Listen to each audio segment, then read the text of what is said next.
প্রিয় ভিউয়ার্স, সবাইকে আমন্ত্রণ হুমায়রা সিম্পল কুকিংয়ে। আজকে আমি আপনাদের সাথে তৈরি করে দেখাচ্ছি চিজ কেক। মাইক্রোওভেনে তৈরি করেছি, সময় লাগবে 6 মিনিট। চিজ কেক তৈরিতে 3টা ইনগ্রেডিয়েন্ট লাগবে। আমি একটা বাটিতে নিয়েছি 5 টেবিল চামচ পরিমাণ হ্যান্ড কার্ড, অর্থাৎ দইয়ের পানিটা আমি ঝরিয়ে নিয়েছি। গ্রামের মাপে এখানে আছে প্রায় 120 গ্রাম হ্যান্ড কার্ড বা পানি ঝরানো দই।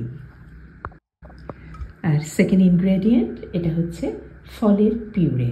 এখানে আছে কলা আর আমের মিক্সড পিউরে। পিউরে মানে তো বুঝেছেন, আপনি ফলটাকে জাস্ট গ্রাইন্ডারে বা ব্লেন্ডারে সামান্য কিছুটা পানি বা পানি ছাড়া যদি একেবারে গ্রাইন্ড করে ফেলেন, সেটাকেই পিউরে বলা হয়। আমি এটা কিনে এনেছি। আপনারা যে কোনো ফলের, ধরেন স্ট্রবেরি অথবা কলা হতে পারে, আম হতে পারে, আবার বাইরে যারা আছেন তারা তো বিভিন্ন অন্যান্য ফলেরও পিউরে কিনতেও পেয়ে যাবেন যে কোনো সুপার মার্কেটগুলিতে। আমি চিনি আর আলাদাভাবে অ্যাড করিনি, কারণ এই পিউরের মধ্যে চিনি আছে। তবে আপনারা যে পিউরে ব্যবহার করেন সেখানে যদি একটু চিনি কম থাকে, সেক্ষেত্রে এই পরিমাণ চিজ কেক তৈরিতে 2 টেবিল চামচ পরিমাণ চিনি অ্যাড করতে পারে। আচ্ছা, আমি 3টে উপকরণ বলেছিলাম, আসলে এখানে লাগবে 4টা উপকরণ। এর পরের যে উপকরণটা সেটা হচ্ছে কর্নস্টার্চ। আমি 2 টেবিল চামচ পরিমাণ কর্নস্টার্চ বা অ্যারারুট নিয়েছি, যেটা গ্রামের মাপে প্রায় 23 গ্রাম, 20 থেকে 23 গ্রামের মতো হবে। এই তো সমস্ত এই 3টে উপকরণই খুব ভালোভাবে হুইস্ক দিয়ে মিশিয়ে নিচ্ছি।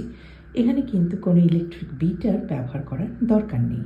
আর এই সমস্ত ইনগ্রেডিয়েন্টগুলি কিন্তু, যেমন দই নিয়েছি সেটা কিন্তু রুম টেম্পারেচারেই ছিল।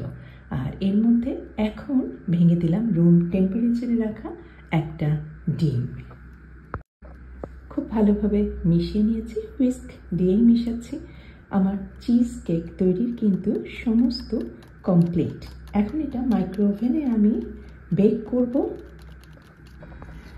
মাইক্রোওভেন ফ্রেন্ডলি একটা কাচের পাত্র নিয়েছি, খুব বেশি বড় না। এই পাত্রের মধ্যে আমি মোটামুটি হাফ বরাবর ঢেলে নিই। ভালোভাবে ঢেলে নিয়ে সমান করে এখন মাইক্রোওভেন করব। এটা মাইক্রোওভেন করব 6 মিনিট। তবে প্রথমে 2 মিনিট, তারপরে হয়ে গেলে আবার 2 মিনিট, আবার 2 মিনিট, এইভাবে 3 বারে আমি 2 মিনিট 2 মিনিট করে টোটাল 6 মিনিট আমি মাইক্রোওভেনে বেক করে নিচ্ছি। 6 মিনিট পরে চিজ কেক সম্পূর্ণ তৈরি। এটা কিন্তু বেশ নরম হয়, কারণ শুধুমাত্র কর্নস্টার্চ আছে বলে। আর এর উপরে আমি সাজিয়ে দিচ্ছি কিছু কাটা ফল। স্ট্রবেরি দিয়েছি, রাসবেরি দিয়েছি, আপনারা আম দিতে পারেন, আবার আপেল সেটাও দিতে পারেন। আচ্ছা, আপেলের পিউরেও কিন্তু দিয়ে আপনারা এই চিজ কেক তৈরি করতে পারেন। আর একটু বড় করে যদি করতে চান, সেক্ষেত্রে আপনারা ইনগ্রেডিয়েন্টগুলি জাস্ট ডাবল করে দেবেন, আর কাচের পাত্রটাও কিন্তু আরেকটু বড় হবে। আর মাইক্রোওভেন করার সময় বলা হয়নি, এটা কিন্তু ঢেকে দেওয়ার কোনো দরকার নেই।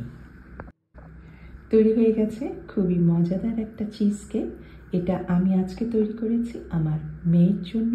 ও এই চিজ কেকটা খেতে প্রচণ্ড ভালোবাসে। ইচ্ছা করলে আপনারা আবার এর ফলও দিতে পারে, বা এর উপরে আপনারা দিতে পারেন কোনো চকলেট সস, এই ধরনের কিছু। আমি কেটে দেখাতে পারছি না, এর জন্য দুঃখিত, কারণ এটা মেয়ের জন্য তৈরি করেছি। কেটে ফেললে এই চিজ কেক মেয়ে আর খাবে না। আশা করছি এইটুকু ক্ষমা সুন্দর চোখেই দেখবেন। তবে আমি আপনাদের অনুরোধ করব, অবশ্যই করবেন। কেউই অপছন্দ করবে না এই চিজ কেক। আর বিশেষ করে বাচ্চাদের কিন্তু খুবই পছন্দ হবে। আজকে এই পর্যন্তই। সবাই ভালো থাকবেন। আল্লাহ হাফেজ।